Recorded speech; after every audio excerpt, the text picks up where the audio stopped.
Next topic. Beeper Mini iMessage on Android shut down immediately. Beeper launched iMessage for Android. What is Beeper? Beeper, I haven't used this. There are many companies that do all-in-one text messaging services. So you don't have to download and use multiple apps.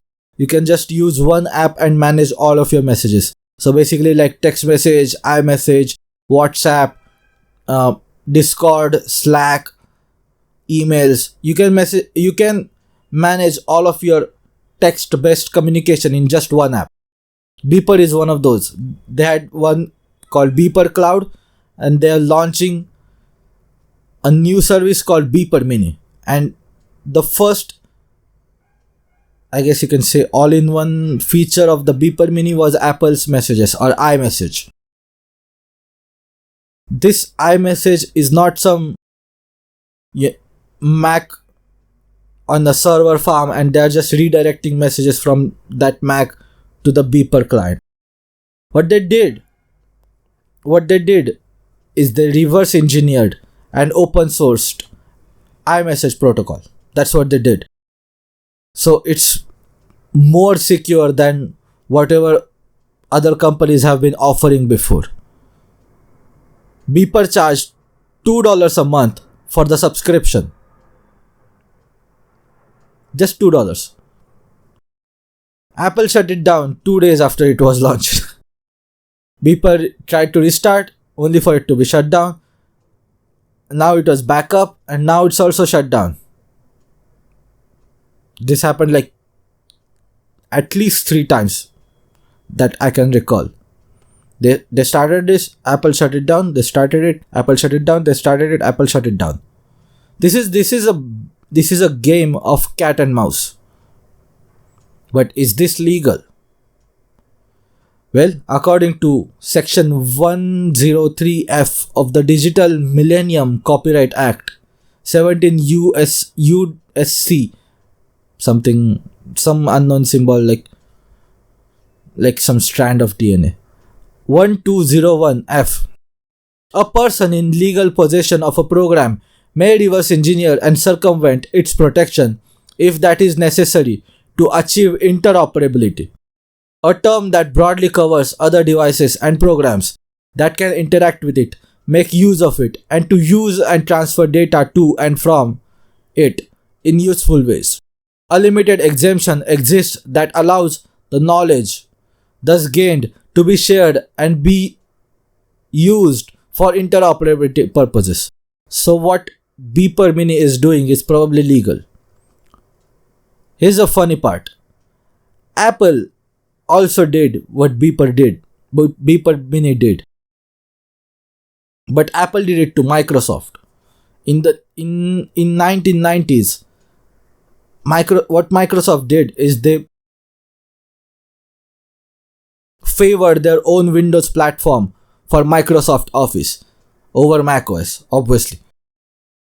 So people got better experience, Microsoft Office experience on Windows compared to macOS. So that's why they switched to Windows, and that's one of the reasons why Windows became dominant over macOS. And to achieve interoperability with Microsoft Office file documents like the Word file or Excel file or PowerPoint presentation, Apple reverse engineered this Office file formats, and they used it and created their own iWork suite. So basically, Apple users can work with Microsoft Office without working with the crappy macOS version of Microsoft Office. And now Apple is big, and some company Beeper did it to Apple's own service. Of course. So there is some bit of irony that Microsoft didn't just, maybe they have gone after Apple for this, but I don't remember it. Maybe they did. But it's kind of ironic that Apple reverse engineered another company's software to achieve interoperability, and now they're shutting down a smaller company that is trying to do exactly what Apple did to Microsoft. They're trying to do to Apple. There's a bit of irony. But here's the thing. With Apple messages, they have to use servers, Apple servers. And Beeper they've reverse engineered it. They're using Apple servers. They're charging $2 a month. And I don't know if they're sharing their revenue with Apple, and they're not doing it with Apple's consent. So it is legal, but they're using Apple servers. Unlike Microsoft Office just works offline. Back then it worked completely offline. There's now online and offline version.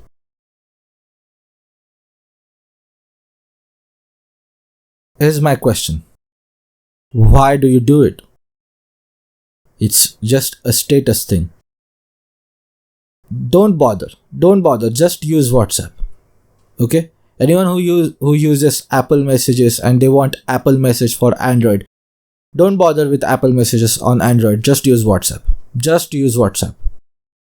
Now you might say it's the default app. That's what they do. That's what text messages were popular because they were unlimited, and that's what people did because Apple built Apple Messages on text messages. That's what people did in America because they just switched to Apple Messages. That's bullshit. Okay? And here's why that's bullshit. People use something called Slack for work. So why did you create a new separate app for work and just another app for personal stuff? You had email and you had Apple Messages, and yet another app was created called Slack. So the same thing happened with Discord. A separate app for gaming. Okay. So you want to use default app for personal messages because you don't want to download anything new, but you are also using Slack and Discord.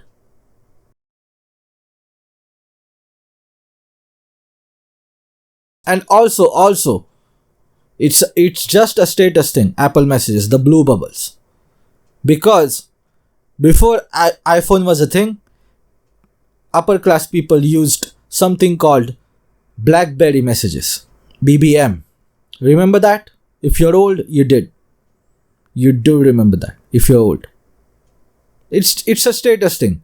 Just if you're an Android user in US and someone is sending you text messages, just don't respond. Just tell them to download WhatsApp. That's it. That's what you should do. Just tell them to download WhatsApp. And also, it's a default. We use default. Well, why do you download Google Chrome then? Because it's better. WhatsApp, because it's interoperable, it's cross-platform, is better in many ways than Apple Messages. There are some things that Apple does good with, like video resolution, photo and video resolution compared to WhatsApp. They have Apple Messages games, Apple Pay. There are some things that Apple Messages is better compared to WhatsApp. But just use WhatsApp. It's not a big deal. Right? The whole default thing is bullshit. Apple Music in many ways is superior to Spotify, and it comes pre-installed on the iPhone. Yet people use Spotify. Many Apple users, they use Spotify, a third-party app. Just if you want to stick to defaults, just stick to defaults. You cannot just say it's the default messaging app and use third-party apps for other stuff.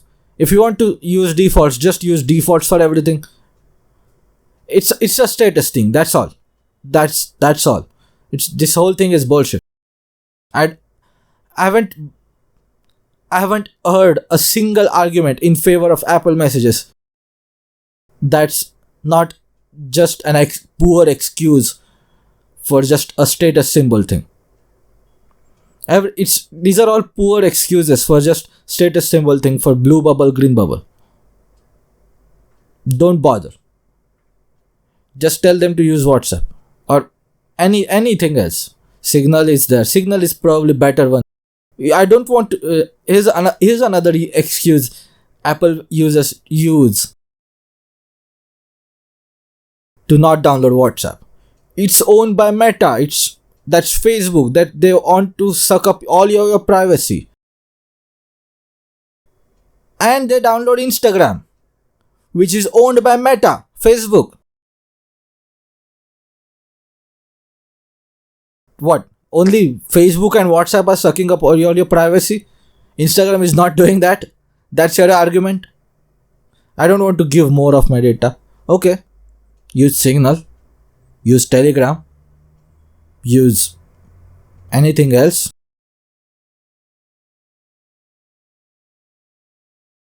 They use Facebook Messenger, okay?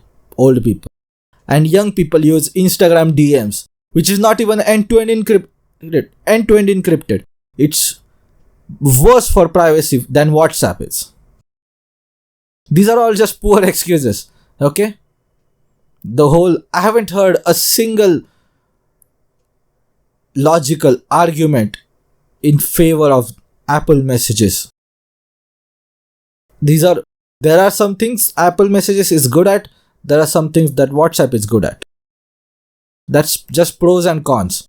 But all these excuses are just poor excuses. It's just about blue bubble and green bubble.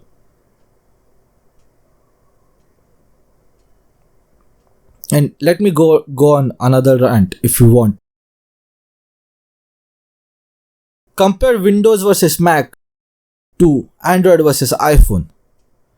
What Microsoft did, they prioritized their own platform and they also got support from community or the gaming community.